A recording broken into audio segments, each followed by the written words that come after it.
जब से वर्दी पहनी है तब से इस वर्दी पर एक दाग नहीं लगने दी, लेकिन गुनाहों का यह दलदल इतना गहरा है, इसका कीचड़ साफ करते करते अब मैं थक गया हूं।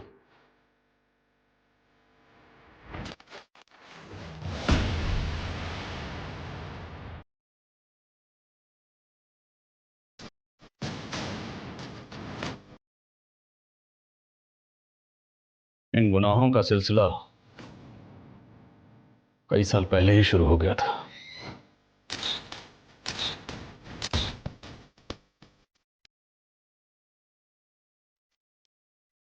उनका हर कदम उस गुनाह की काली कहानी लिख रहा था।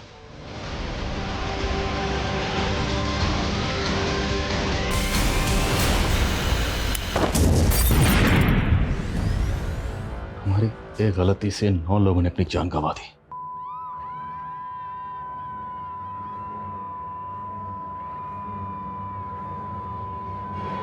एक फूल की इतनी बड़ी सजा, और इस फूल ने हमारी वर्दी पर एक ऐसा दाग लगा दिया जो कभी नहीं मिट पाएगा।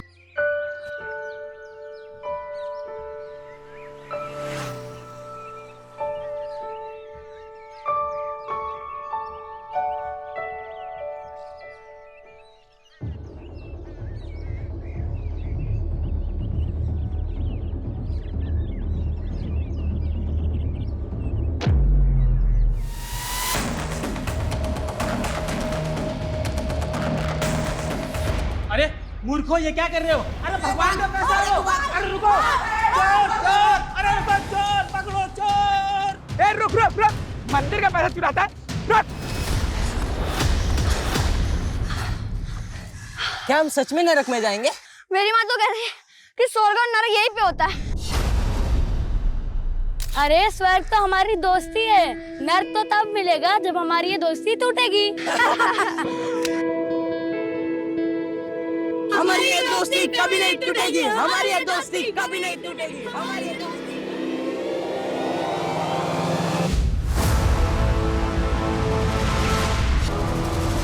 दोस्ती नहीं बची तो अब दोस्त भी नहीं बचेंगे। जयंत और गुरु को अगर मुझसे कोई बचा सकता है तो वो है सिर्फ उनकी मौत।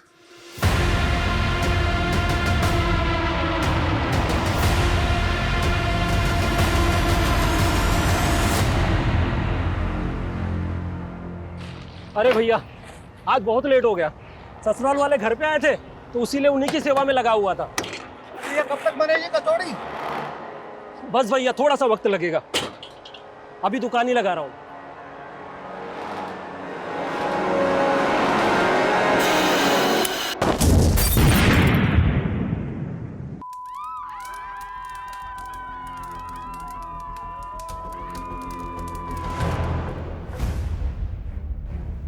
पहले ये माना जा रहा था कि ये धमाका किसी गैस सिलेंडर के फटने से हुआ है, लेकिन अब सामने आ रहा है कि ये धमाके के पीछे किसी आतंकवादी संगठन का हाथ भी हो सकता है। सरकार ने आश्वस्त किया है कि एटीएस पूरी गंभीरता से इस मामले की जांच करेगी। देखिए, हम जनता से अपील करना चाहते हैं कि वो पैनिक ना हो। हम जल्द से जल्द आरोपियों को पकड़ने की कोशिश करेंगे। राधिका बेटा, टीवी क्यों बंद कर दिया? पापा, नाना बनने वाले हो आप। ऐसी खबरें सुन के ना मेरा बच्चा डर रहा है। अच्छा, तो ये टीवी हमारे नाती ने बंद करवाया है? हाँ हाँ, तो समझ जाओ इशारा कि आगे आगे इस घर में हमारे नाती का राज चलने वाला है। बिल्कुल।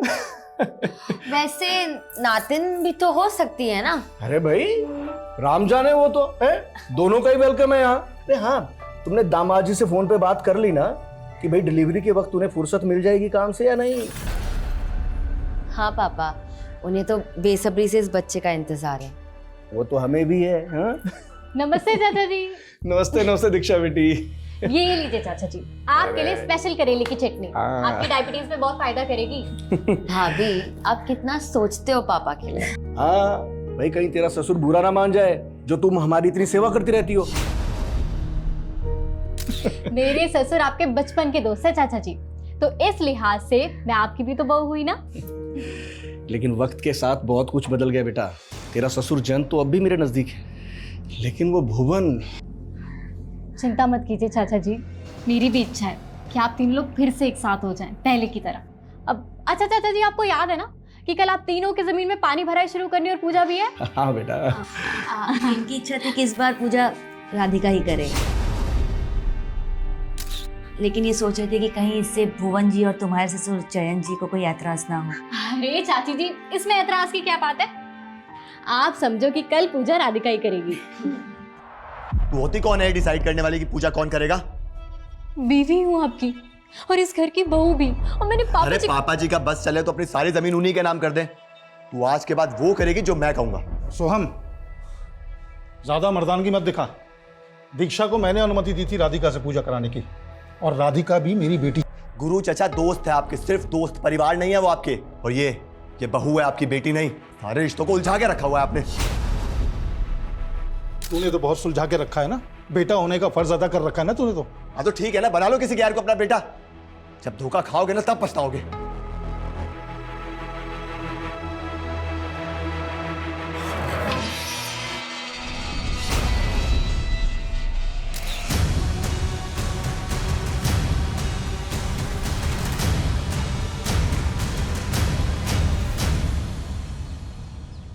जयंत, भुवन से बात हुई क्या?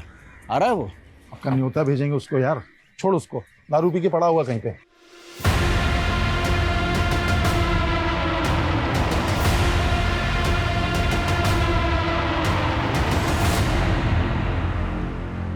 अरे उस जमीन को लेकर कितने सपने देखे थे हम दोस्तों ने, लेकिन वो कल तक मरने के लिए तैयार था और आज मिलना भी नहीं चाहता है। यार वो हमारी दोस्ती के काबिल ही नहीं है यार। लेकिन इस जमीन में उसका भी हिस्सा है, जो भी फसल होगी ना उसे भी भिजवा देंगे। अच्छा, मतलब मेहनत हम करें, फल वो खाएगा?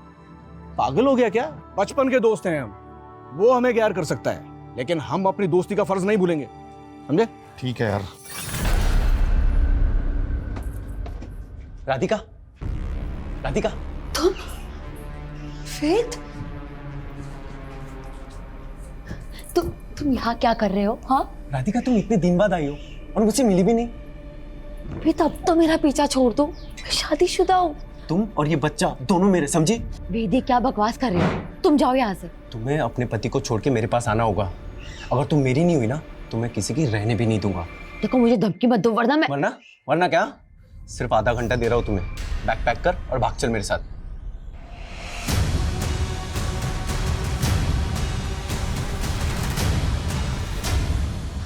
भाभी प्लीज, किसी को कुछ मत बताना, रिक्वेस्ट प्लीज।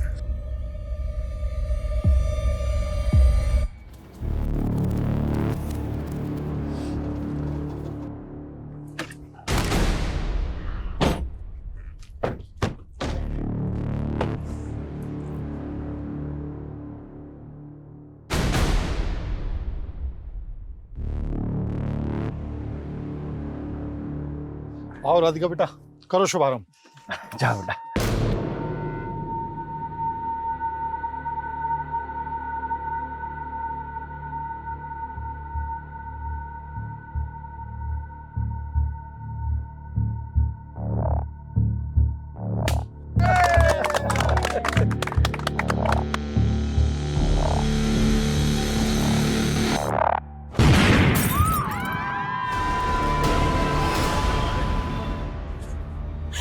संभालिए चाची।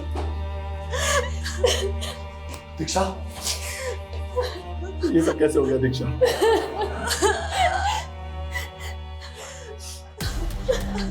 जिस जमीन पे धमाका हुआ वो आपकी? जी हाँ सर। बताएंगे धमाका कैसे हुआ? सर जब धमाका हुआ तब मैं वहां नहीं था। लेकिन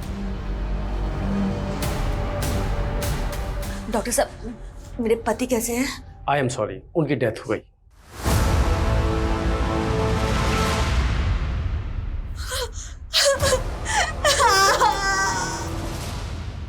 सर, इस हादसे में 4 लोगों की जान चली गई। गुरु, उनकी प्रेग्नेंट बेटी राधिका और उनके खेत में काम करने वाले 2 वर्कर।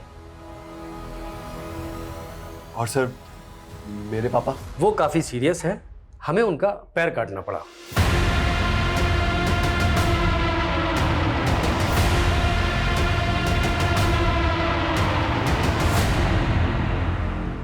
इस छोटे से गांव में ब्लास्ट हुआ है, इस ब्लास्ट में 4 लोगों की मौत और 1 व्यक्ति गंभीर रूप से घायल है। धमाके की वजह अब तक पता नहीं चल पाई है।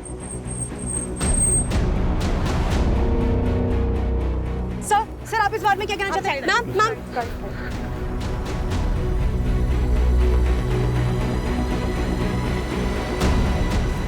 सर, मेरी ट्यूबवेल कमेटी के मैनेजर से बात हुई। उसका कहना है कि मशीन में तो कोई प्रॉब्लम नहीं थी। तो धमाके की वजह क्या थी? सर, फॉरेंसिक को ट्यूबवेल में एक्सप्लोजिव के ट्रेसेस मिले। शायद एक्सप्लोजिव को ट्यूबवेल में प्लेस किया गया था।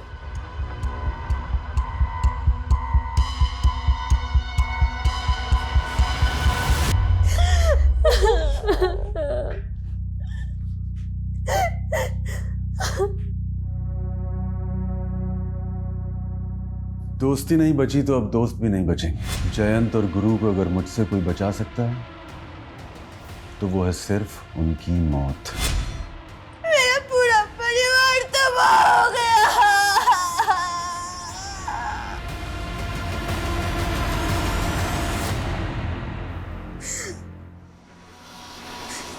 जयंत कैसे? वो भी जिंदा लाश ही रह गए। उनकी एक टांग चली गई।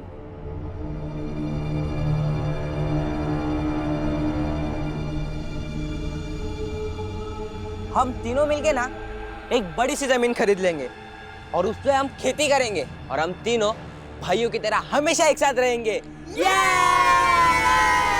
भाइयों, सालों का सपना पूरा हो गया। ये रही हमारी जमीन। सपना पूरा कैसे नहीं होता गुरु, बहुत दिल से देखा था। लेकिन यार आधी उम्र निकलने के बाद ये सपना पूरा हुआ है। अगर तुम दोनों से पहले मैं ऊपर निकल लिया ना तो जमीन तुम दोनों के नाम। जयंत पागल हो गया क्या? अरे शुभ शुभ बोल, क्या बोली जा रहा है? वैसे तेरी बात में दम है जयंत। अगर हम तीनों में से कोई भी पहले निकल गया ना भगवान से मिलने, तो जो बच गया जमीन उसकी। अबे फिर तो गुरु की लॉटरी निकल जाएगी। मेरी क्यों? अबे जोशी ने बोला है 100 साल जिएगा कम वक्त। फॉरेंसिक रिपोर्ट के मुताबिक बम बनाने के लिए जिलेटिन स्टिक्स और बारूद का इस्तेमाल किया गया और बम को ट्यूबवेल के पावर स्विच के साथ कनेक्ट किया गया ताकि जैसे ही ट्यूबवेल ऑन हो धमाका हो जाए। सर, ये जिलेटिन स्टिक्स और बारूद का इस्तेमाल तो मोस्टली टेरर ग्रुप ही करते हैं। लेकिन टेरर ग्रुप का मकसद तो ज़्यादा से ज़्यादा जान और माल का नुकसान करना होता है, जबकि यहाँ पे पर्पसली एक ही फैमिली को टारगेट किया गया। फैमिली के 2 मेंबर्स के साथ साथ खेत में काम करने वाले 2 मजदूर भी मारे गए। गुरु का दोस्त जयंत वो बच गए। तो क्या सर, आपको इसमें कोई पर्सनल एंगल दिखाई दे रहा है? जयंत की हालत स्टेबल होने दो, फिर उससे बात करते हैं। और हमें इस केस को एस्केलेट करके सेंट्रल एजेंसीज की मदद लेनी होगी। बम धमाका हुआ, छोटा केस नहीं। शायद उनके डाटाबेस से हमें इस केस में कुछ हेल्प मिले।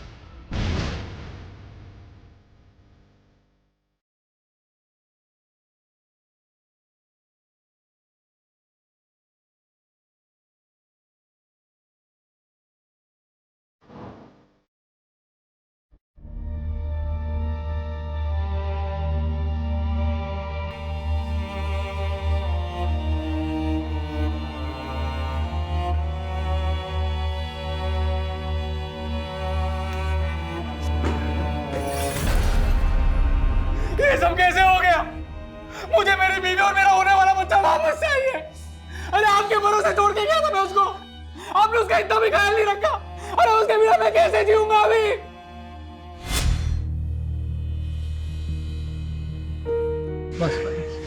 अच्छा हुआ नीरज जी आप इसको यहाँ लेकर आ गए। अब आपको तो फुर्सत होती है नहीं, डिलीवरी देके हमारे साथ ही रहेगी, हम इसका ख्याल रखेंगे।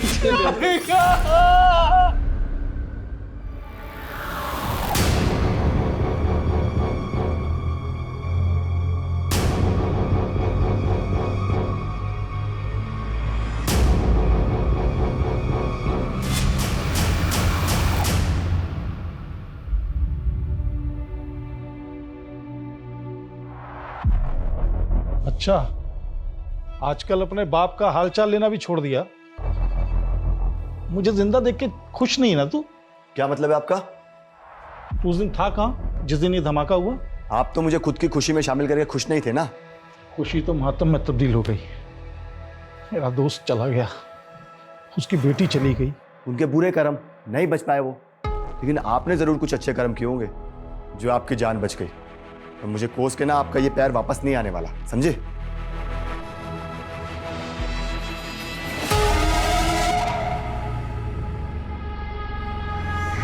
ये लीजिए पापा जी, आपकी दवाई का समय हो गया है।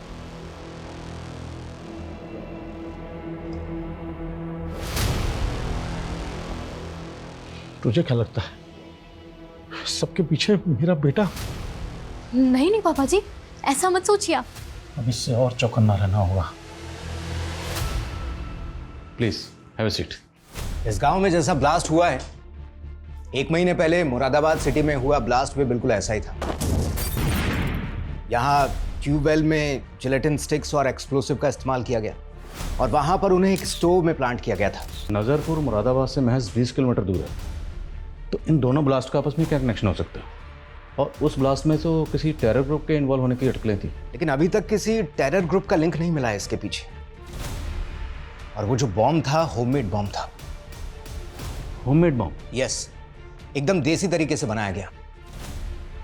तो क्या ये मुमकिन है कि ये दोनों बॉम्ब बनाने वाला शख्स कोई एक ही हो? हमारे इन्फॉर्मर्स के टिप पर हमने ऐसे कई ठिकानों पर रेड मारी जो एंटी सोशल ग्रुप द्वारा ऑपरेट किए जा रहे थे, लेकिन कोई ब्रेक थ्रू नहीं मिला।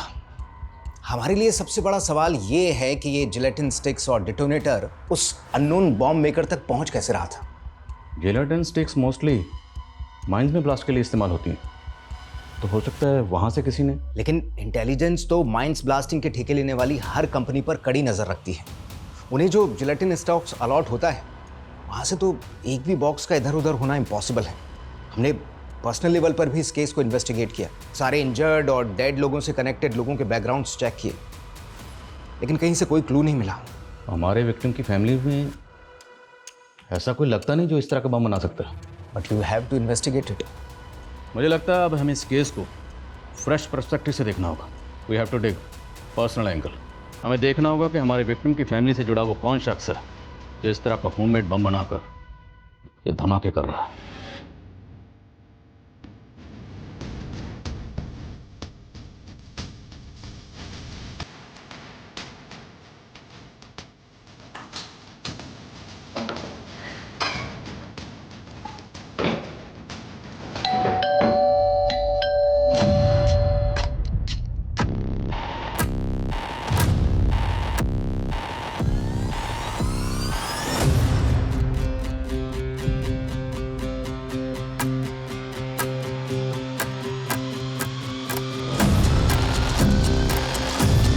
निकल जा यहाँ से। समझूंगा हमारे घर से हमारी दोस्ती की अर्थी उड़ गई। भले ही मैं तेरे लिए मर गया हूं, लेकिन मेरे दिल में तू हमेशा जिंदा रहेगा और मेरे घर की चौखट हमेशा तेरा इंतजार कर।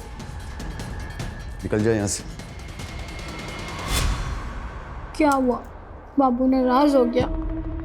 अपनी नफरत को हटा दो और मेरे बन जाओ। मैं तुम्हें हर मुसीबत से बचा लूंगी। ज्ञान जी, क्या लगता है आपको कौन हो सकता है जिसने आपके दोस्त गुरु और उनकी बेटी राधिका के साथ साथ आपकी भी जान लेने की कोशिश की? मैं पता लगा रहा हूँ सर। मतलब आपको किसी पर शक है? फिलहाल तो मुझे ऐसा कुछ नहीं लग रहा है। कुछ होगा तो बताऊंगा आपको मैं। सर मुझे लगता है ये जयंत को छुपा रहा है। तो ये वाकई जानता होगा कि धमाके के पीछे किसका हाथ है। जयंत और इसकी फैमिली के बारे में पता करो, तब तक हम गुरु की बीवी और राधिका के पति से मिलते हैं।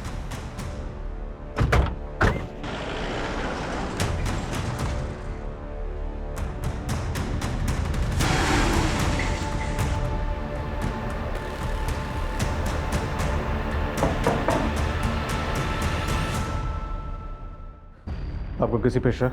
कोई ऐसा है जो आपकी बेटी राधिका और आपके पति गुरु को इस तरह मरवा सकता है? मुझे तो कुछ समझ में नहीं आ रहा है।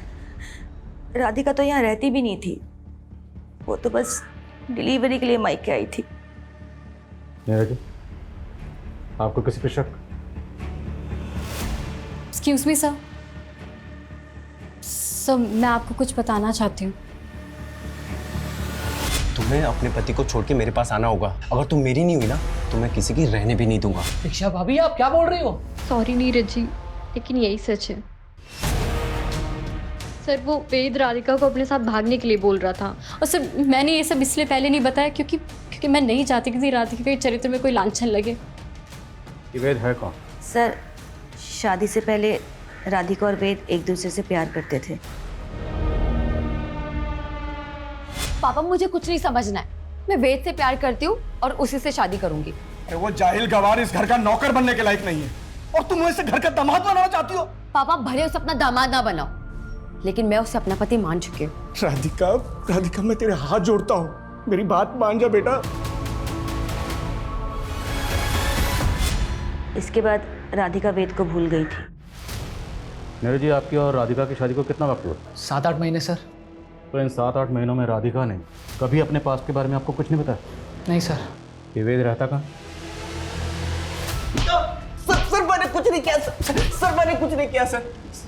मोटर मैकेनिक हूँ सर, घर से सारा काम संभालता हूँ। और आपको सर मैं बॉम्ब बनाने वाला दिख रहा हूँ। कोई मिला नहीं तो आप मुझे फंसा दोगे। फंसाएंगे नहीं, साबित करेंगे। अगर सच नहीं बोलेगा ना तो ऐसे ही धोएंगे तुझे। मैं सच बोल रहा हूँ सर, मैंने कुछ नहीं किया है। मैं सर राधिका से प्यार करता था, और राधिका भी मुझसे शादी करना चाहती थी, लेकिन सर उसके बाप ने। लेकिन उसके बाप ने क्या? उसके बाप और राधिका दोनों को? नहीं सर, राधिका मेरे बच्चे की माँ बनने वाली थी। क्या बोला तुमने? सर राधिका मेरे बच्चे की माँ बनने वाली थी सर। सर फॉरेंसिक को इस वेद के घर से जो सामान मिला है उसमें जेलेटिन या एक्सप्लोजिव के कोई ट्रेसेस नहीं मिले। अब इतना बेवकूफ़ नहीं कि धमाका करने के बाद वो सब सामान अपने घर में रखेगा। मोटर मैकेनिक है तो पूरे चांसेस हैं कि ट्यूबवेल में वो बॉम्ब इसने प्लांट किया होगा। पर ये वेद तो बोल रहा है कि राधिका के पेट में इसी का बच्चा था। अब ये तो पैटर्निटी टेस्ट से ही क्लियर होगा। पर सवाल ये है कि राधिका के हस्बैंड को वाकई राधिका के पास्ट के बारे में कुछ भी नहीं पता था। आप पापा बनने वाले हो। सच? सर वो न्यू कंसाइनमेंट आ गया है। चलो। आप इस रिश्ते का हाथ मुझसे मत छीनिए। आप रख लीजिए पैसे, रख लीजिए। इन पैसों से मेरा दुख कम नहीं होगा। मैं जानता हूँ पैसों से सिर्फ घर की ज़रूरतें पूरी हो सकती हैं, पति की कमी तो दूर नहीं होगी। लेकिन आपको कभी भी किसी चीज़ की ज़रूरत हो तो आप बोलना, झिझकना मत। सर एक बात जयंत ने भी हमसे छिपाई और गुरु की बीवी ने भी हमको नहीं बताई। कौन सी बात? हम सिर्फ जयंत और गुरु को इस जमीन का हिस्सेदार समझ रहे थे, जबकि इस जमीन का एक तीसरा हिस्सेदार भी है। जयंत और गुरु का दोस्त भुवन। ये तीनों हर साल इस जमीन पे पहली पानी भराई और पूजा करते थे, लेकिन इस साल इस अवसर पे भुवन शामिल नहीं हुआ था। क्यों? जयंत और गुरु का भुवन से झगड़ा चल रहा था। मजदूरों का कहना है कि इन तीनों की दोस्ती टूट चुकी थी। तो क्या गहरी दोस्ती गहरी दुश्मनी में बदल गई? इतनी गहरी कि दोस्त ने दोस्त की जान ले ली? हो सकता है सर। वो कहते हैं ना, इस सारे संसार में फसाद की जड़ सिर्फ ये 3 चीजें हैं, जर, जोरू और जमीन। अगर हम तीनों में से कोई भी पहले निकल गया ना भगवान से मिलने, तो जो बच गया जमीन उसकी। हम आप लोगों से ये जानना चाहते हैं कि पानी भराई और पूजा की परंपरा में अचानक बदलाव क्यों और कैसे किया गया? क्योंकि पूजा तो आप तीनों दोस्त हर साल तीनों मिलकर ही करते थे। सर इस बार भुवन तो आया नहीं था, तो गुरु चाहता था कि इस बार की पूजा राधिका के हाथों हो। क्या कोई बाहर वाला आदमी जानता था कि पूजा में राधिका शामिल होने वाली? आप ऐसा क्यों पूछ रहे हैं? अगर इस पूजा की परंपरा में बदलाव नहीं किया गया होता तो भुवन की गैरहाजिरी में पूजा में आप और गुरु बैठे, राधिका नहीं। मतलब ये कि टारगेट आप और गुरु दोनों हो सकते हैं। अब ये बताइए वो कौन हो सकता है जो दोनों जमीन मालिकों को मारना चाहता था? भुवन पे तो शक नहीं है आपको? तो आप बताइए, अगर भुवन ऐसा कर सकता है तो ऐसा क्यों करेगा? क्योंकि सर हमारी सालों की दोस्ती एक बहुत बुरे मोड़ पे आके टूटी थी। जैन, अरे भुवन को तुझसे कुछ बात करनी है। अरे तो तू बिचौलिया क्यों बन रहा है? वो बोलेगा ना। यार मैं हमारी दोस्ती का रिश्तेदारी में नहीं बदल सकती। मैं चाहता हूँ यार सोहम और मीनाक्षी की शादी हो जाए। अरे यार तूने मेरे मन की बात छीन ली यार। और सोहम और मीनाक्षी तो बचपन के दोस्त हैं। ये हुई ना बात। जयंत, तुझे मालूम है ना मीनाक्षी थोड़ा हकलाती भी है। अरे नहीं बेटा, तो हमारी बहू नहीं हो, बेटी हो। खुश रहो। हाँ जयंत, सोहम और मीनाक्षी की जोड़ी बहुत अच्छी लगेगी। बेटा नमस्ते बेटा। मीनाक्षी से मिलो। हाय सोहम। हाय मीनाक्षी। ये क्या बदतमीजी है सोहम? मुझे पता है हम यहाँ किस लिए इकट्ठा हुए हैं आज। हाँ पता है मुझे। आप लोग यही चाहते हो ना कि मैं शादी कर लूं। ठीक है दीक्षा,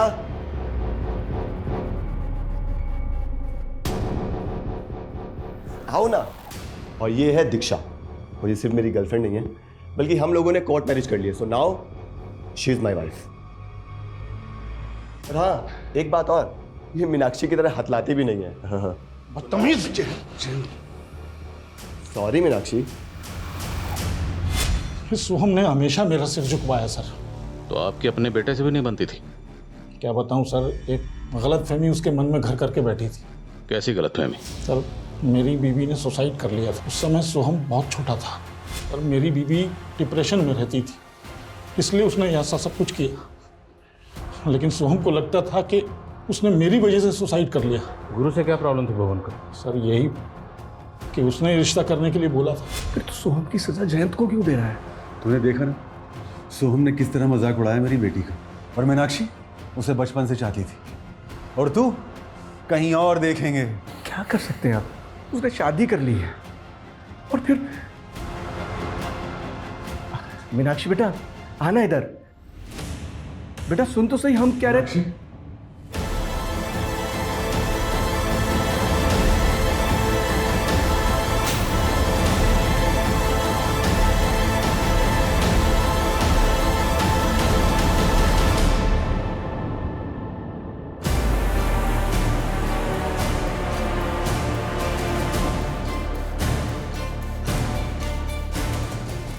मीनाक्षी बच गई, लेकिन उसकी आवाज़ चली गई। भुवन टूट गया था, शराब में डूब गया था।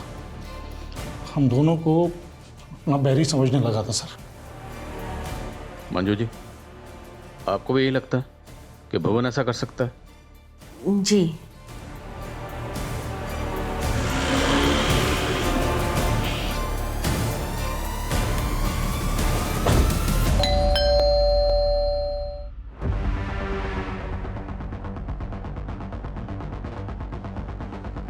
भुवन कहाँ है? हमें शक है कि आपने अपने दोस्त गुरु को बॉम्ब से उड़ाया। वो मेरा दोस्त नहीं था, दुश्मन था। और मेरी बेटी के साथ जो हुआ ना, वो दुश्मन ही कर सकता है, दोस्त नहीं। और मैं इतना घटिया आदमी नहीं हूं कि अपना बदला लेने के लिए मासूम लोगों को बलि पे चढ़वा दूं। कहना क्या चाहते हैं? कहना ये चाह रहा हूं कि गुरु और राधिका की मौत के बाद जयंत का मन तो अंजू के घर पे ही लगता है सिर्फ। जो भी बात है साफ साफ बोलिए। उसकी एक टांग कट गई तो इसका मतलब ये नहीं है कि वो धमाके नहीं करवा सकता। बहुत शातिर है वो साला। मेरे सामने जुबान लड़ाएगी? पति मैं हूं तेरा या मेरा बाप? शर्म नहीं आती आपको ऐसे गिरी हुई बात बोलते हुए? बस कर कमीने, इस लड़की को लव मैरिज करके लाया तू ना, और अब इसके साथ ऐसा व्यवहार कर रहा है। अब इसे फेंक के बाहर दूसरी लेके आऊंगा, बताओ क्या करोगे? आपने भी तो मेरी माँ के मरने के बाद बाहर बहुत मुंह मारे हैं ना। और अब ये गुरु चाचा की बीवी को ले जा रहे हैं। वाह तमीज! गलत किया मैंने जो अपनी जबान बंद रखी। पुलिस को तेरा नाम बता देना चाहिए था मुझे।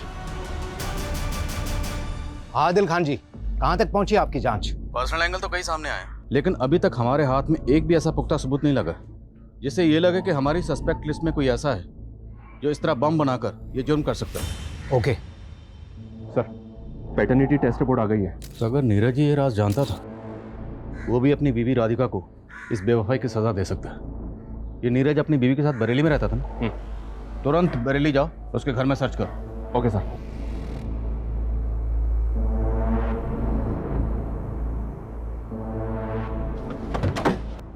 पूरा घर अच्छी तरह से सर्च करो। सर। अरे कहाँ जा रहे हो आप लोग? सर बात क्या है? तेरी बीवी के पेट में जो बच्चा था वो वेद का था, और तू कह रहा है कि तुझे मालूम नहीं था अपनी बीवी के अफेयर के बारे में? अरे नहीं मालूम था मुझे कि राधिका का किसी के साथ अफेयर चल रहा था। और अगर मालूम भी होता तो क्या मैं उसका जाके खून कर देता, वो भी इस तरह से? घर में कुछ नहीं मिला फिर भी हम इसे क्लीन चिट नहीं दे सकते। लॉजिस्टिक का बिजनेस है इसका, और बरेली में एक वेयर हाउस भी है। खबरियों को बोलो कि इस पे नजर रखें। हो सकता है कि लॉजिस्टिक के बिजनेस की आड़ में इसका किसी एंटी सोशल ग्रुप से कनेक्शन हो।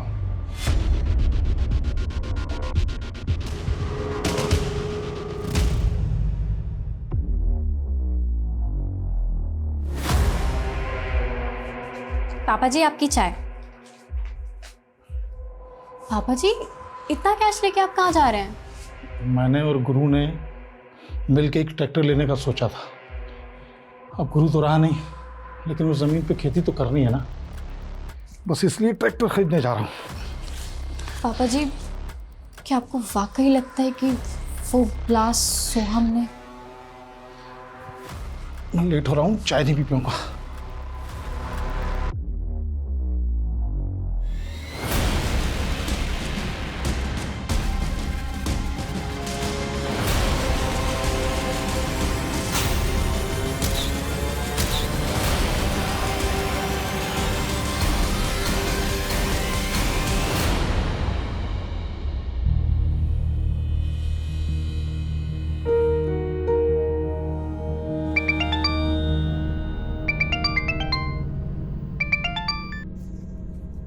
अंजू भाभी कहाँ हैं आप? देखिए, मैं वहाँ आके लोगों की नज़र में नहीं आना चाहती। वैसे भी आपका बेटा आपको और मुझे लेकर शक करता है। बेहतर है कि हम ना ही मिले। मैं आपकी दुविधा समझ सकता हूँ।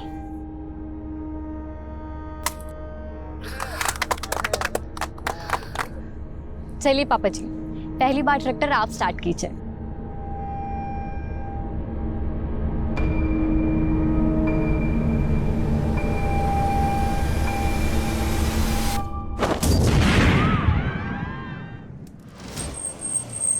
हटो हटो, लोग जिंदा, एम्बुलेंस बुलाओ तुरंत। यस। पापा, पापा। सर, ऐसा लग रहा है इस बार बॉम्ब ट्रैक्टर में प्लांट किया गया था। एक विटनेस के मुताबिक ट्रैक्टर स्टार्ट करते ही ब्लास्ट हो गया। मुरादाबाद में स्टोव में ब्लास्ट हुआ और यहाँ पे पहले ट्यूबवेल में, ट्रैक्टर में ब्लास्ट। शर्मा, आखिर ये कौन है जो इस तरह बम ब्लास्ट करके एक के बाद एक धमाका कर रहा है? दीक्षा, दीक्षा, ये सब कैसे हो गया दीक्षा? सब पापा जी की गलती थी कि उन्होंने तुम्हें बचा। तुमने मार डाला पापा जी को।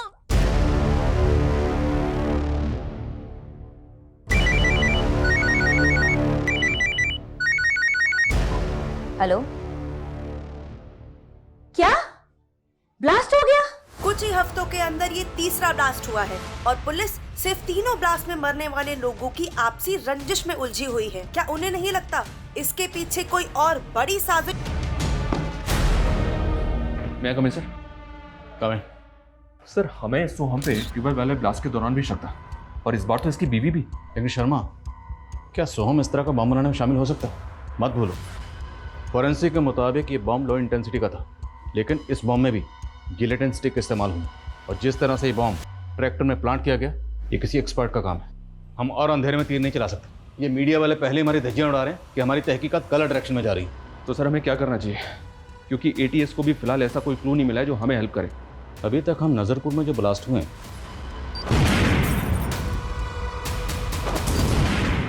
उन्हीं को इन्वेस्टिगेट कर रहे हैं, और अब मुझे लग रहा है कि जो मुरादाबाद में ब्लास्ट हुआ उसमें जो एटीएस की इन्वेस्टिगेशन है, हमें उसे भी क्लोजली स्टडी करना चाहिए, क्योंकि हो सकता है उस इन्वेस्टिगेशन में कोई ऐसी बात हो जो एटीएस से मिस हो गई, लेकिन वो बात हमारी नज़र में आ जाए। इतनी बार बताया तुझे कि आने से पहले दरवाजा नॉक कर लिया कर। Sorry sir.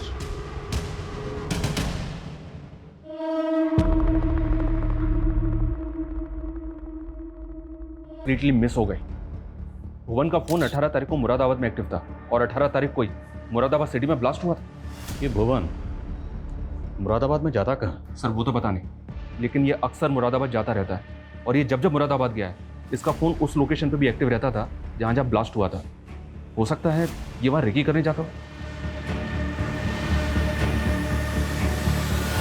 सर, मुरादाबाद तो रोज़ हज़ारों लोग आते जाते हैं। मैं मुरादाबाद गया और मैंने बम ब्लास्ट कर दिया। तो ये बता कि मुरादाबाद में जाता कहाँ?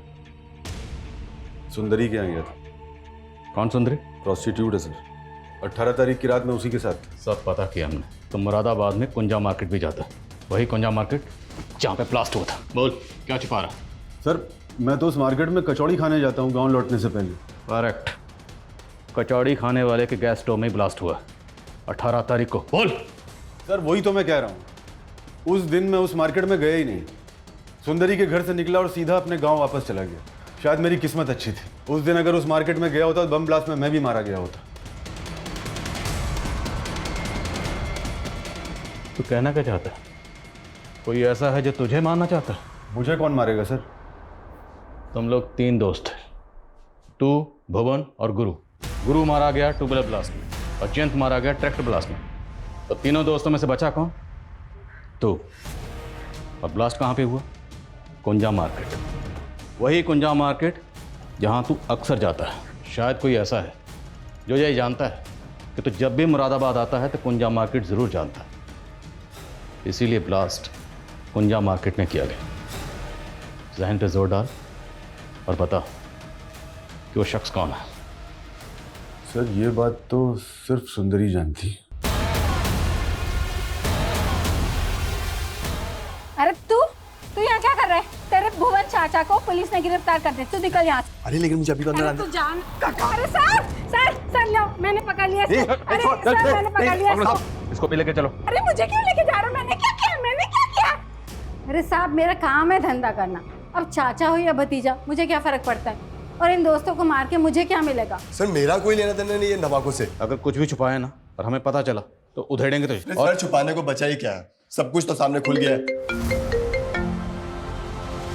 18 तारीख को मुरादाबाद में हुए ब्लास्ट से 10 दिन पहले 8 तारीख को बरेली रोड पर दंगे हुए थे।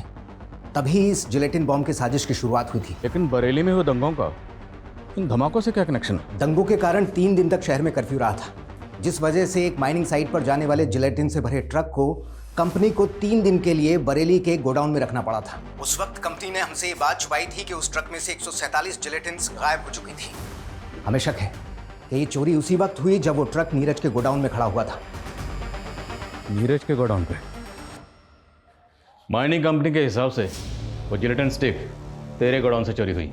सर माइनिंग कंपनी वाले झूठ बोल रहे हैं। मेरा मतलब है कि मेरे गोडाउन से आपको कुछ मिला क्या? आदिल खान जी। शर्मा,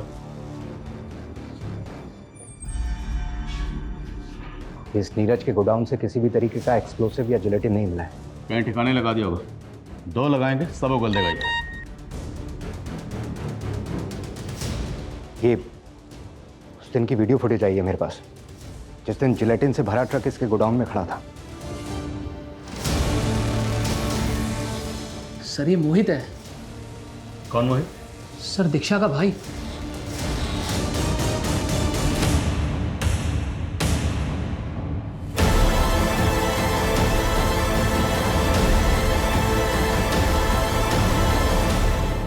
कौन सोच सकता है ये मासूम से दिखने वाले भोले वाले चेहरे किसी की जान भी ले सकते हैं। सर वो तीनों इंसान नहीं, जानवर थे, जानवर। सर उन तीनों ने मिलकर, जब मैं और मोहित बच्चे थे और हमारी माँ एक गेस्ट हाउस में सफाई का काम करती थी। अरे सर आप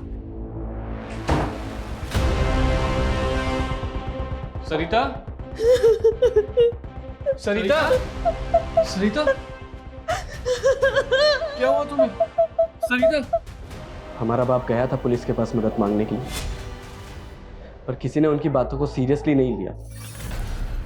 हमारा बाप टूट चुका था।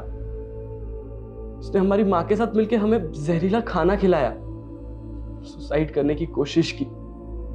लेकिन हमारे पड़ोसी आ गए और हमें हॉस्पिटल ले गए। हम तो बच गए सर, लेकिन हमारे माँ पापा ने उन्हें खो दिया। हमने बचपन में ही ठान लिया था कि एक दिन इन तीनों से जरूर बदला लेंगे। सर हमारे मामा ने हमें पाला, हमने पढ़ लिख के खुद को इस लायक बनाया कि उनकी बराबरी कर सके और सबसे पहले उनके घर में घुस के उन्हें घात लगा सके। इसलिए मैंने सोहम के ऑफिस में जॉब ढूंढी और उसे प्यार के जाल में फंसा के उससे शादी कर ली।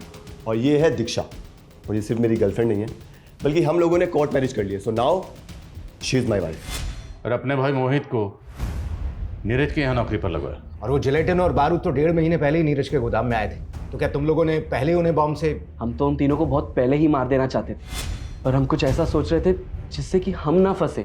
फिर हमें जिलेटिन का आइडिया आया, तो हमने सोचा कि क्यों ना इस मर्डर को बॉम्ब ब्लास्ट की शक्ल दे दें। बॉम्ब बनाना हमने इंटरनेट से सीखा। और भुवन जब भी मुरादाबाद जाता था सुबह 10 बजे के आसपास वो ठेले पे आके कचौड़ी खाता था, तो हमने एक रात पहले ही उस ठेले के स्टोव पे बॉम्ब प्लांट कर दिया था।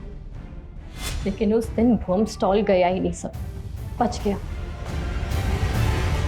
मैं मानता हूं तुम दोनों की मां के साथ जो हुआ वो गलत हुआ और जिसने ये किया उसे सजा मिलनी चाहिए थी, पर तुम दोनों ने क्या किया?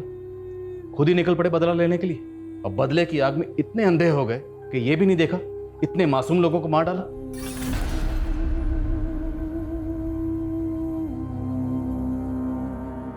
ये कोई भूल नहीं थी, बल्कि बहुत बड़ी गलती हुई थी हमारे पुलिस डिपार्टमेंट से। अगर उन लोगों ने इसलिए लिया होता और उसके गुनहगार भुवन, जयंत और गुरु को पकड़ लिया होता तो दीक्षा और मोहित ये बदले का खूनी खेल ना खेलते और इतने मासूम लोगों की जान यूं ही ना जाती।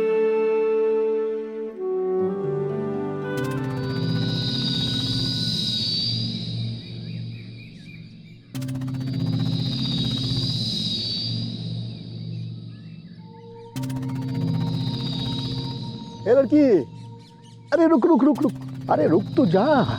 क्या बात है, बहुत लकड़ियां काट रही है आजकल, कहीं कोई जंगली जानवर न काट ले तुझको। पूरे जंगल का कोना कोना जानते हैं हम, चले जाएंगे। अरे सरकारी नौकर है हम, डरो मत हमसे। अगर हमको हाथ लगाया ना तो तुम्हारा ये हाथ भी काट देंगे और तुम्हारी सरकारी नौकरी भी चली जाएगी। हट।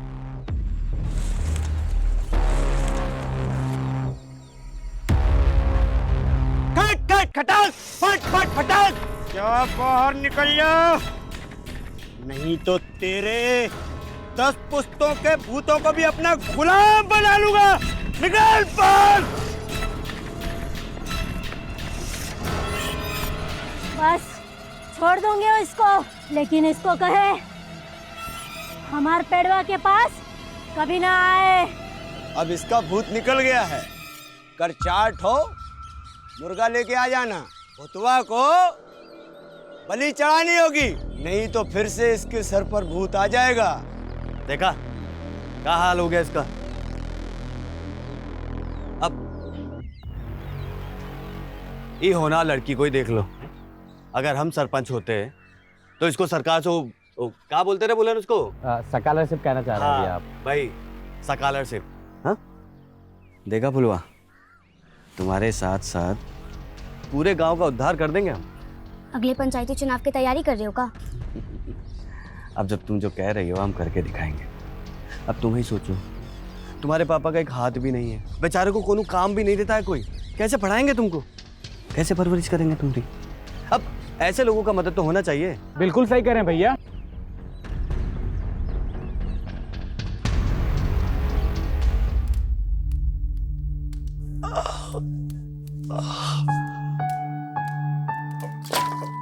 आ गई बिटिया।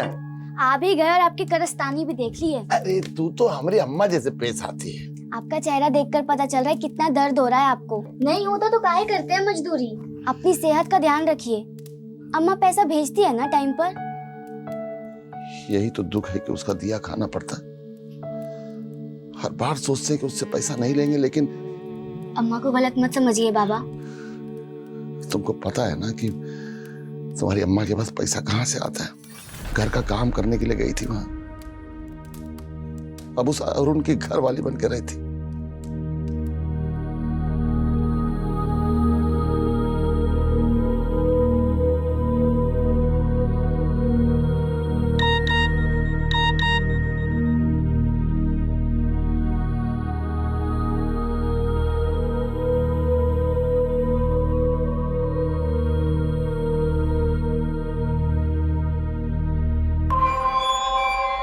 बुला लो फुलवा को कुछ दिनों के लिए, लगता है बहुत याद आ रही है इसकी। हमको तो याद आएगी, लेकिन आपको क्यों आ रही है?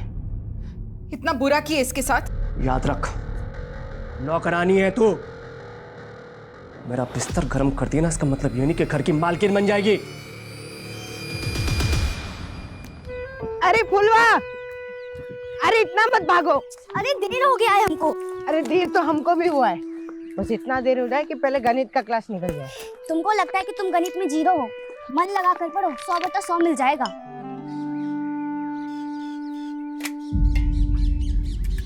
आज फिर दाल खत्म? रोज रोज नमक रोटी पकड़ा देते हो। हमारे टोले के बच्चों को दाल सब्जी देने से पहले ही खत्म हो जाता है। ए, जाके लाल बाबू सर से बात कर।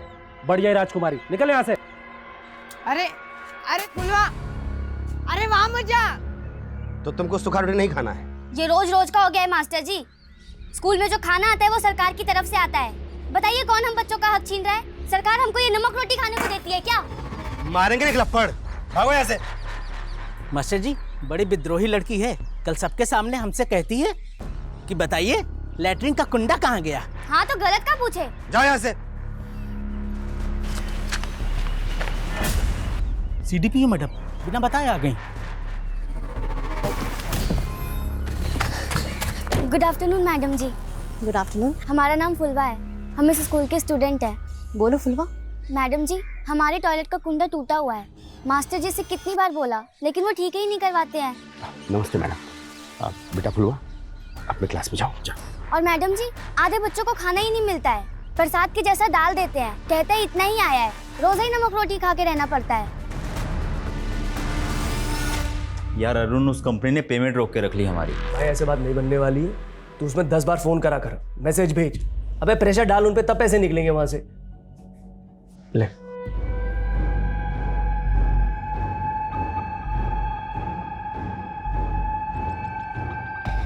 पेमेंट तो मैं निकाल लूंगा, तो ये बताया ऐसी काम वाली कब ढूंढ के ला रहा है मेरे लिए? अबे किसी को तो छोड़ दिया कर। अरे पुलवा, थोड़ा धीरे चलो। आज हमको इतनी देर मुर्गा बनाए कि पैर कमर सब दुख रहा है। इसीलिए बोलते हैं पढ़ाई लिखाई किया करो। हंस लो तुम भी। वो फुलवा को, फुलवा, हाँ क्या हुआ?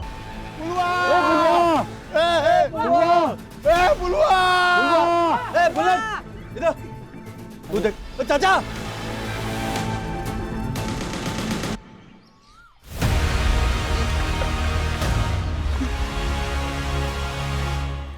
ये क्या है?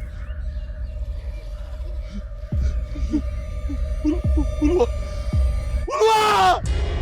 फुलवा, फुलवा,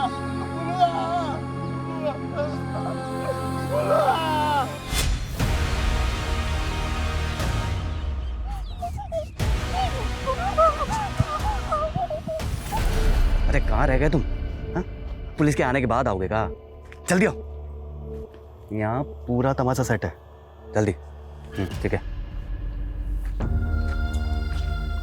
भैया सही गेम सेट किया।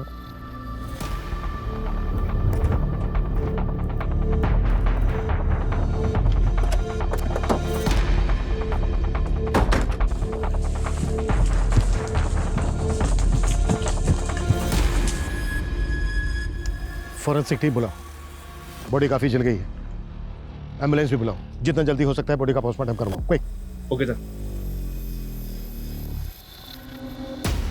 जरा आओ।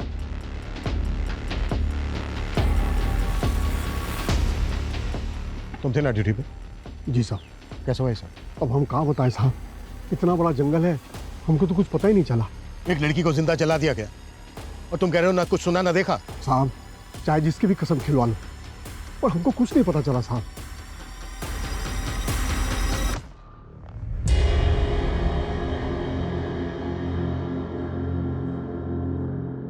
आप फुलवा के पिता हैं?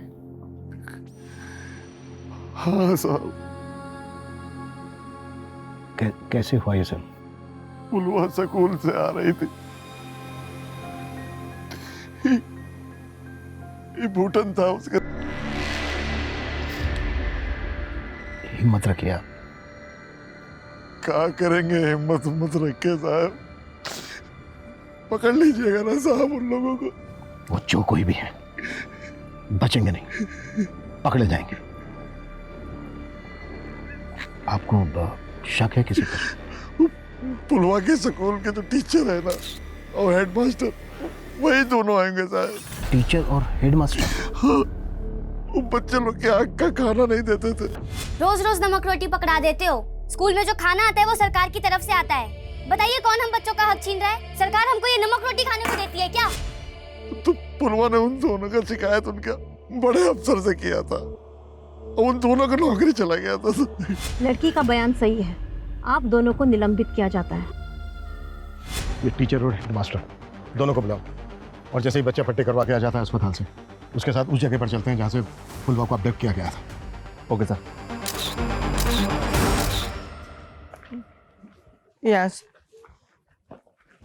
यहाँ से वो फुलवा को लेके गए। सर सर सर ये देखिए।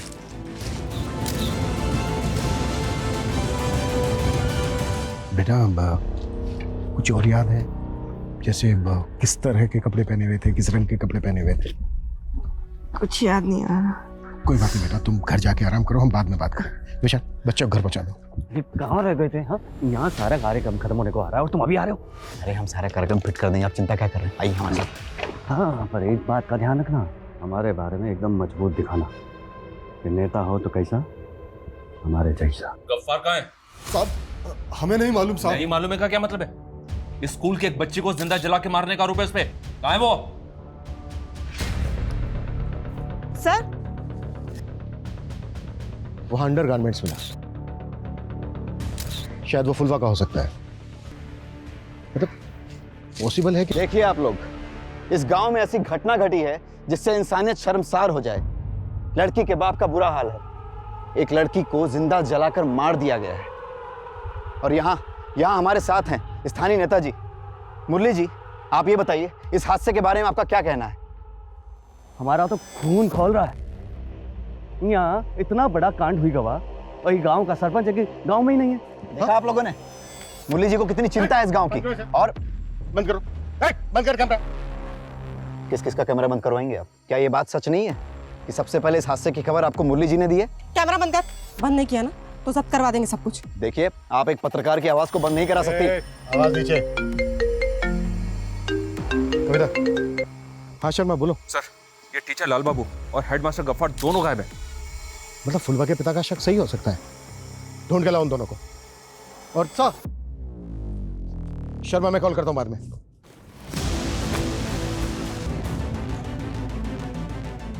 हो सकता है फुलवा को जलाने से पहले उस पर इस चाकू से वार किया गया। ये चिलम। सर शक के दायरे में तो लाल बाबू और गफ्फार है, लेकिन इस जंगल में नशा करने के लिए, गांजा फूकने के लिए और गलत काम करने के लिए लोग बाहर शहर से तक आते हैं। लेकिन गफ्फार और लाल बाबू गायब क्यों हैं? पता करो हादसे के वक्त उनको यहाँ पर देखा गया था क्या? और ये जो दवा है, पता करो किस मेडिकल स्टोर से खरीदी गई थी। मेरे ख्याल से डॉक्टर के बिना प्रिस्क्रिप्शन के तो ये नहीं मिलेगी। सर हमें आपसे एक बात करनी है। देख, अगर इंटरव्यू की बात करना है तो। सर इंटरव्यू की बात नहीं कर रहे हैं हम, ऐसा ही केस कवर किए थे हम पहले। ऐसा ही केस मतलब ऐसे ही चाकू, चिल्लम, दवाई क्राइम सीन पर मिला था। उसमें एक दोषी पकड़ा भी गया था, लेकिन उसके 2 दोस्त अभी तक पकड़े नहीं गए हैं। कविता, ये जिस केस की बात कर रहे हैं ना, उस केस के बारे में मैंने भी सुना था। उस केस को आइडेंटिफाई करके उसकी फाइल मेरे पास ले गया। डिटेल में SMS करता हूँ। Sir move.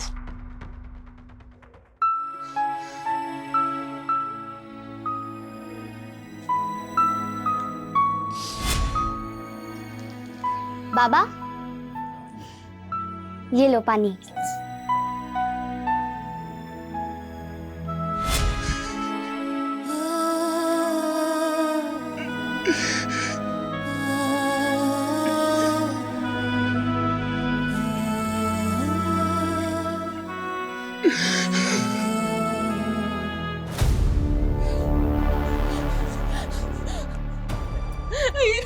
हमारी बच्ची के साथ क्या हो गया? अरे कुछ तो कहिए आप। वो तुम्हारी बिटिया सिर्फ इसलिए थी कि तुम्हारी कोख से जन्मी थी। वो सिर्फ हमारी बिटिया थी। ऐसा मत बोलिए। तुम लेके गई थी ना उसको कुछ दिनों के लिए शहर में, कैसा ख्याल रखा था उसका तुमने और तुम्हारे उस प्रेमी ने।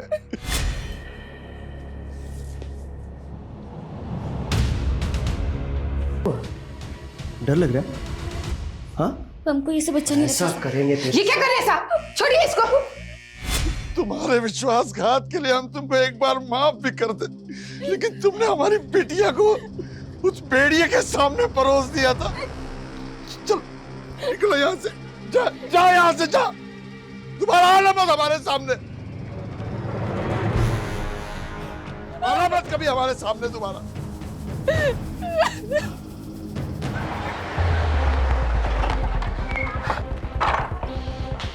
पूरा घर अच्छी तरह से सर्च करो।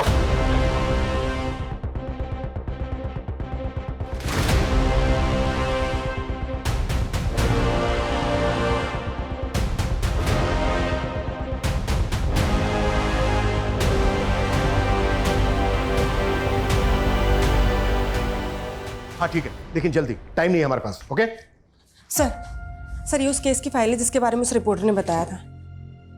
सर आसपास के इलाके टैबलेट प्रिस्क्राइब की हो और सर किसी भी मेडिकल वाले ने ये टैबलेट नहीं बेची है। इसका मतलब ये है कि ये दवा इस इलाके के बाहर से खरीदी गई है और क्राइम सीन से जो एविडेंस बरामद हुए थे वो सेम है, चिलम, knife. Yes sir. Sir Rajni नाम उसे जिंदा जला के मार दिया। सर क्राइम सीन पे 3 लोगों के डीएनए मिले थे, जिसमें से एक ने अपना जुर्म कबूल कर लिया, लेकिन उसने अपने दोनों साथियों के बारे में बताने से मना कर दिया। तुम उनको बचाना क्यों चाहती हो? नाम बता दो उनके। सब कुछ हम बता देंगे तो पुलिस क्या है? अच्छा, ये रजनी की फैमिली में सिर्फ रजनी की माँ थी। माँ ये देखिए, ये हमने बनाया है। ये रोटी तरकारी तू बनाई है? हाँ माँ। सच में? अरे हम तो कढ़ी बनाना भी सीख लिए, कल बना के लेके आएंगे। ये खाना वाना बनाने का काम ना हम कर लेंगे, तू बस पढ़ाई पर ध्यान दे।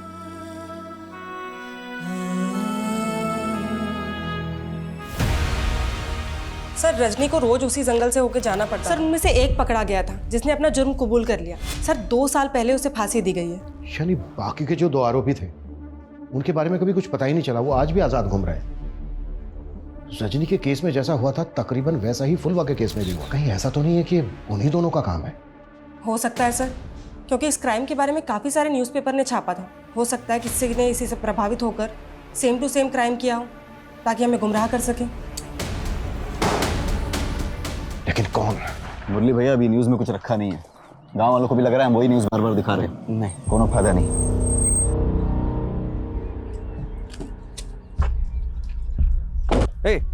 रुको, थोड़ी देर और रुक जाओ। अब तुमको ऐसा मसाला मिलेगा कि तुमरे वो क्या कहते हो, वो सब सब्सक्राइबर्स। हाँ, वो सब्सक्राइबर डबल हो ही जाएगा। मंगरू जी हिम्मत से काम लीजिए। फुलवा जितनी आपकी बेटी थी उतना ही पूरे गांव वालों की बेटी थी, हमारे लिए भी बेटी ऐसी थी। हम विश्वास दिलाते हैं आपको कि फुलवा को इंसाफ जरूर मिलेगा। आप सबको इंसाफ मिलेगा। कब मिलेगा? हाँ? जब भी गांव की 4 और बेटियों को मार दिया जाएगा तब? देखिए, ये वक्त गुस्सा होने का नहीं है, सबको एक साथ मिलजुल के धैर्य से काम लेने का। धैर्य गया तेल लेने? जब आपकी बेटी को आपके घर से उठा ले और जिंदा जला दें तब बात कीजिएगा धैर्य की।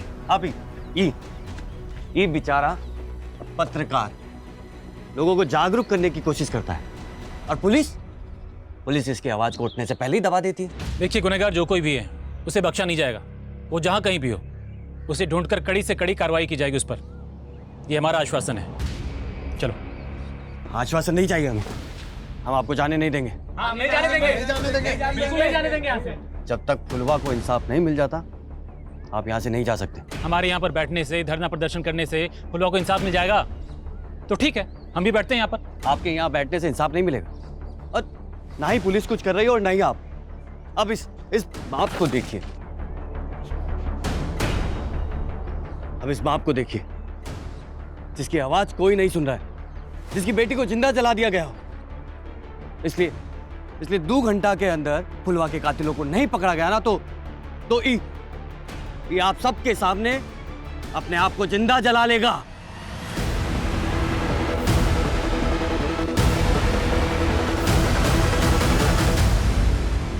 Thank you sir. सर मुझे मालूम था आप हमें करने की परमिशन जरूर देंगे। हम दोनों केसेस पर एक साथ काम करेंगे सर। जय हिंद सर। कविता, रजनी का केस जिस ऑफिसर ने हैंडल किया था हमें उससे मिलना होगा, एक बार बात करो सर। सर। हेलो सर, गांव में हंगामा मचा हुआ है। फुलवा के बाप ने खुद को जलाने की धमकी दी है सर। व्हाट? ये क्या बकवास कर रहे थे आप? दिमाग खराब हो गया आपका? फुलवा के पापा ऐसा कुछ नहीं करने वाले, मैं अभी जाके साहब जी को बता देती हूँ। अरे समझो, अगर ऐसी धमकी नहीं देंगे तो पुलिस कोई कार्रवाई नहीं करेगी। तो बेटी के कातिल को पकड़वाने के लिए बाप अपनी जान दे दे, ऐसा कभी नहीं होगा। ऐसा होगा। अगर फुलवा के कातिल नहीं पकड़े गए तो हम सच में अपने आप को जला लेंगे।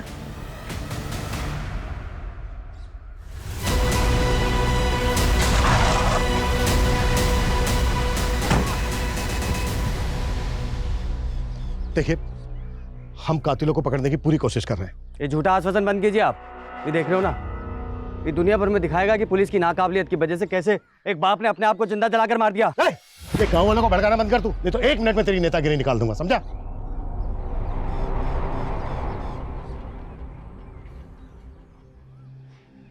देखिए, आप जो ये कर रहे हैं प्लीज बंद कीजिए ऐसे। हमारी फुलवा के कातिल को अगर आपने नहीं पकड़ा तो हम सच में खुद को जला लेंगे। Hello sir. शर्मा, क्या अपडेट है? हर जगह नाकाबंदी लगा रखी है सर। गफ्फार और लाल बाबू के घर वालों से, पड़ोसियों से और स्कूल में इंक्वायरी कर रहे हैं। शायद इन दोनों की कोई लीड मिले। शर्मा, जल्दी करो। फुलवा के बाप ने खुद को जलाकर आत्महत्या करने की धमकी दी है। पूरा गांव है उसके साथ। हमारे पास 1 घंटे से भी कम समय है।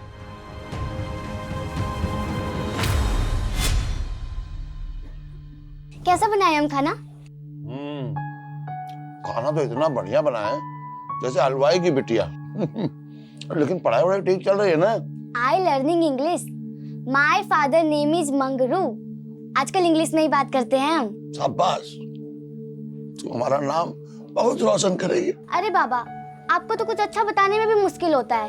You start cry. माने आप रोने लगते हैं। अच्छा, अब नहीं रोएंगे।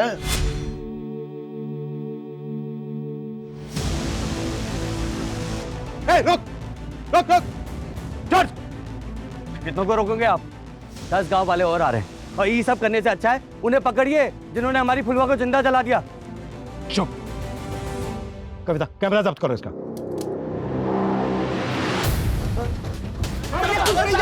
नहीं जी पाएगा, अपनी बिटिया के बगैर नहीं जी पाएंगे। रुकिए रुकिए कविता, संभालो उनको। हेलो सर, दोनों को पकड़ लिया। देखिए, हमने गफ्फार और लाल बाबू को पकड़ लिया। क्या झूठ बोल रहे हैं साहब? बस बस, मतलब बस। देखिए, फुलवा के कातिल पकड़े जा चुके हैं।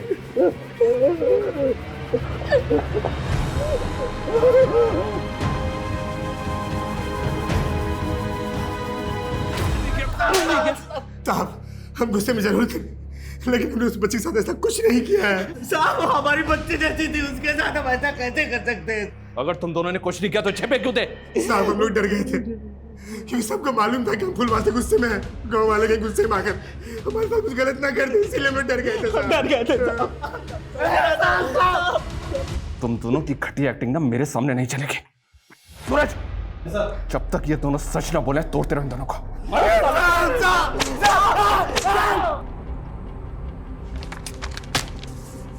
पोस्टमार्टम रिपोर्ट से कुछ भी पता लगाना मुश्किल है।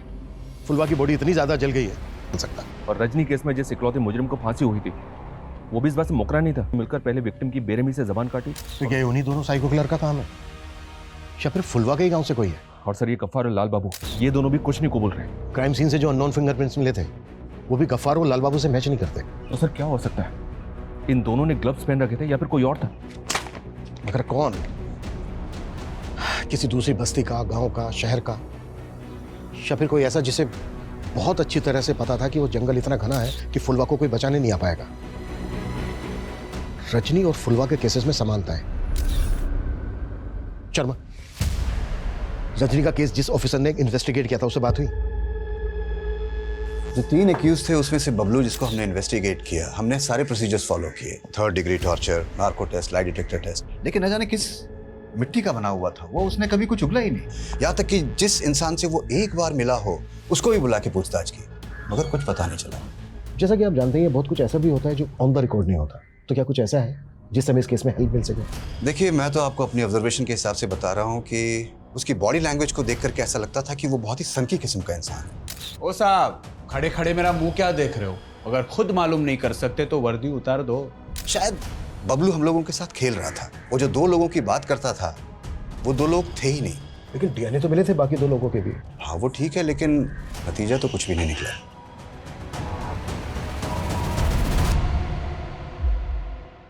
तुम जंगल में अपने 2 और दोस्तों के साथ थे, कौन थे वो?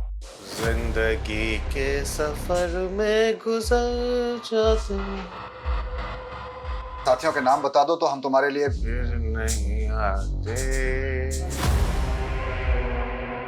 तो जितनी जल्दी सच बताएगा ना, उतनी जल्दी तेरे साथ इंक्वायरी बंद होगी, समझ ले। साहब, हमें कोई फंसा रहा है, हमने ऐसा कुछ नहीं किया। पता चल गया हमें, तेरी सिर्फ एक ही मंशा थी, सरपंच बनने की।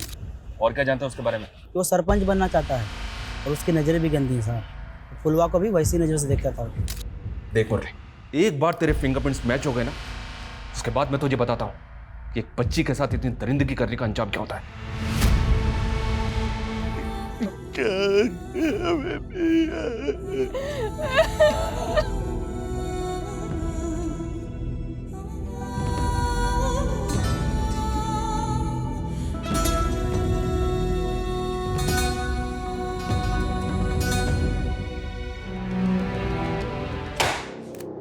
अगर मुरली के भी फिंगरप्रिंट्स मैच नहीं हो रहे तो फिर कौन? रजनी के केस से भी ऐसा कुछ नहीं मिल रहा है जिससे हम किसी नतीजे तक पहुंच सके। बबलू जो पकड़ा गया था, जिसने अपना जुर्म कबूला था, जिसको फांसी हुई थी, उसकी वाइफ ने अपनी स्टेटमेंट दी थी। हालांकि कोई लीड नहीं मिली थी। उसकी वाइफ का है आजकल, पता करो। सर, एक आदमी ऐसा है जिसको अभी तक हमने शक के दायरे से दूर रखा है। कौन? Bhola Yadav, forest guard. उसकी ड्यूटी है सर जंगल में आते आते लोगों की खबर रखना। ऐसा कैसे हो सकता है कि उसने फुलवा की चीख ही नहीं सुनी? अरे ओझे, तेरा वो पीपल के पेड़ वाला भूत कहीं तुझे तो नहीं पकड़ा ना है? मुझे तो नहीं पकड़ा, लेकिन उस भूत की वजह से ये दारू और ये मुर्गा हम दोनों को नसीब हो रहा है। पर कब तक जिंदा रहेगा तेरा ये भूत? अरे जब तक रहेगा रहेगा, नहीं रहेगा तो हम दूसरा भूत बना लेंगे। अरे धीरे बोल, वरना पिछली बार जैसा कोई सुन लिया ना तो फिर से कांड हो जाएगा। बाहर निकले हैं, अब कोई परेशानी नहीं चाहिए भाई, शांति चाहिए। हैं? अरे मेरी बात, अरे साहब। ये पुष्पा यहीं रहती है ना? हाँ साहब, 2 साल हो गए उसको यहाँ से गए। आप ये पुष्पा और बबलू, इन दोनों के बारे में अच्छी तरह से जानते हैं? जी साहब। कुछ बता सकती हैं? जब बबलू नशा करने लगा तब दोनों में बहुत झगड़ा होने लगा। उसके बाद उसे पता चला कि बबलू अरेस्ट हो गया, तब जाकर उसकी हालत सुधरी। हालत ठीक हो गई मतलब? मतलब उसने दूसरी शादी कर ली, उसके बाद नया घर ले लिया, लेकिन अब हमारी उससे कोई बातचीत नहीं होती। अच्छा, आपको ये पता है कि अभी कहाँ रहती है वो? शायद इंदिरा नगर में। तुम फॉरेस्ट गार्ड हो, ड्यूटी पर भी थे, पर तुमने ना कुछ देखा ना सुना। पता है क्यों? क्योंकि तुमने फुलवा का रेप करके उसकी जबान काट के उसको जिंदा जला डाला। कैसी बात कर रहे हैं साहब? फुलवा हमारी बेटी जैसी थी साहब। हम तो पूजा पाठ वाले आदमी हैं, गंगा माई की कसम, ये सबसे हमें क्या मतलब है? कविता, इन दोनों की एक्टिंग बंद करवाओ।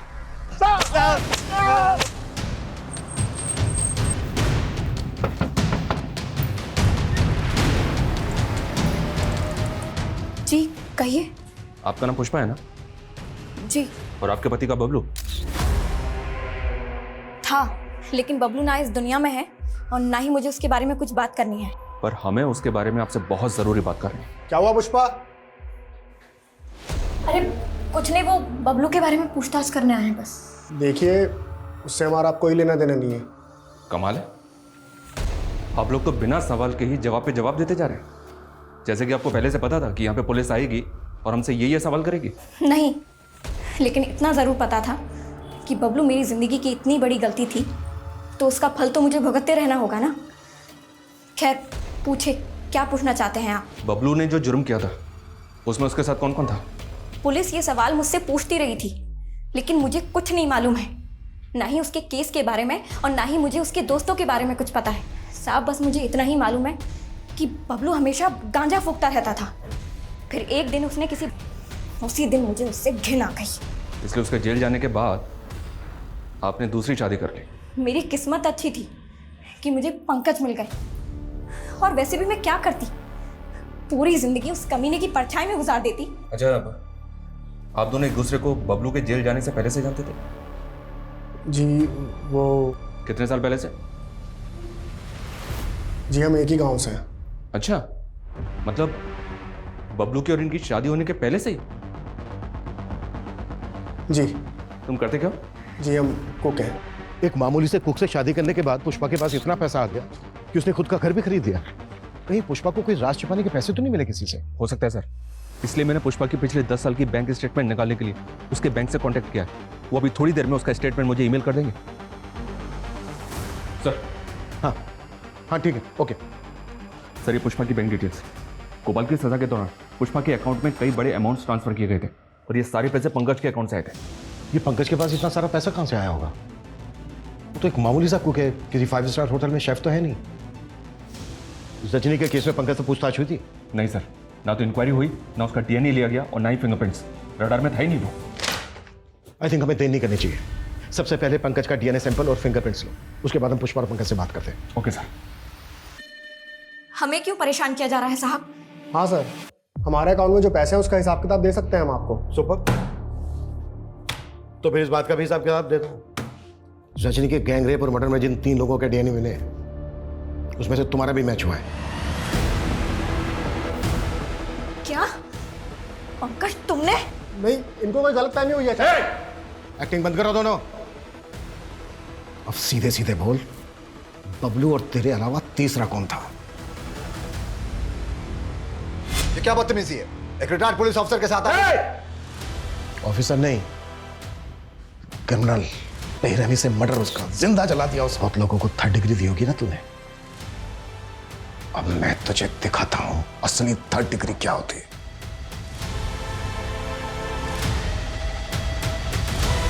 मैं उन दिनों अकेले रहा करता था और पंकज मेरे यहाँ खाना बनाने के लिए आया करता था। रोज खाना खाने से पहले हम दोनों साथ बैठकर पिया करते थे। एक दिन पंकज अपने दोस्त बबलू को अपने साथ घर ले आया और इन्होंने रजनी का जिक्र किया तो मेरी भी इच्छा हुई रजनी को देखने की। ऊपर से प्रेशर आने लग गया कातिल को पकड़ने का। मैंने बबलू पर दबाव बनाया, उसे नार्को टेस्ट में कैसे झूठ बोलना है ये भी सिखाया और ऊपर से उसे प्रॉमिस किया कि हर महीने उसकी वाइफ को मैं पैसे भेजता रहूंगा। और जब बबलू को फांसी हो गई और सालों तक तुम लोग नहीं पकड़े गए तो हिम्मत और बढ़ गई। उसके बाद फुलवा पर नजर डाली और उसके नहीं सर, फुलवा के साथ मैंने कुछ नहीं किया। हम भी कब से यही बोल रहे हैं, हमने फुलवा के साथ कुछ नहीं किया सर। तो आप पर गहरा असर हुआ है जब से फुलवा गई है। फुलवा के केस में जो फिंगरप्रिंट्स मिले वो श्याम और पंकज के भी नहीं है। सर हेलो, ठीक है सर। भूतन को आजकल दिमागी दौरे बहुत पड़ रहे हैं। कांवन को ऐसा लग रहा है कि फुलवा के साथ जो हुआ वो उसको हॉन्ट कर रहा है। हॉन्ट कर रहा है? पता करो तेरा माजरा क्या है। अरे काय तंग कर रहे, हमें नहीं मालूम है। हमारा सर दर्द से फटा जा रहा है। ये उस दवाई का साइड इफेक्ट है जो तूने ली है। अरे कौन सी दवाई? हमने कोई दवाई नहीं ली है। अच्छा, तो फिर उस दवाई की स्ट्रिप पे तेरे फिंगरप्रिंट्स कैसे मिले हमें? अरे वो जब पुलवा को ले जा रहे थे तब हो सकता है कि हमारा हाथ उस दवाई पे लग गया होगा। वो दवाई हमें वहां से नहीं मिली है जहां से फुलवा को अगवा किया गया। क्या छिपा रहा है हमसे? हाँ,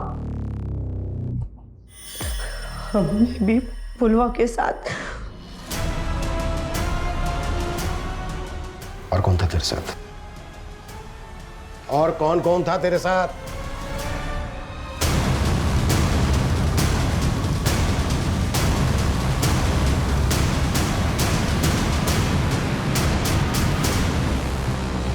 सर, हमने ही भूटन के साथ मिलकर। क्यों? हमको पता लगा कि पुलवा शहर से इसलिए वापस आई है घर के अरुण उसके साथ। हमारे मन में भी पुलवा के लिए वैसे ही सोच आने लगी। ये क्या कर रहे हो तुम? बहुत प्यार करने लगे तुमसे। एक लप्पड़ में ना प्यार का सारा भूत ही उतार देंगे। चप्पल उठा के मारेंगे अगर ऐसी बकवास किए तो। तब तो हमने उससे माफी मांग के उसको चांद कर दिया, लेकिन हमको उसके साथ वो करना था। इसलिए हमने अरुण और सचिन को बताया कि हम पुलवा को सबक सिखाना चाहते हैं ताकि हमारी कहानी सबको सच लगे। लेकिन सर, हमने रजनी मर्डर केस के बारे में सुना था कि तुम ये घिनौना क्राइम करके बच जाओगे। क्रिमिनल चाहे कितना भी शातिर क्यों ना हो, कानून के पंजे से बच नहीं सकता।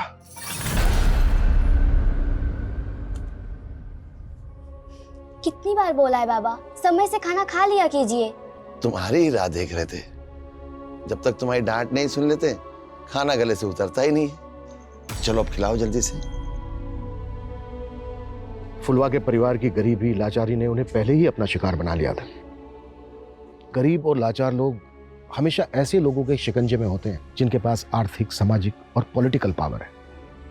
पुलिस का काम है गुनहगारों को पकड़ के उन्हें सजा दिलवाना, लेकिन याद रखिए, इलाज से बेहतर है सतर्कता।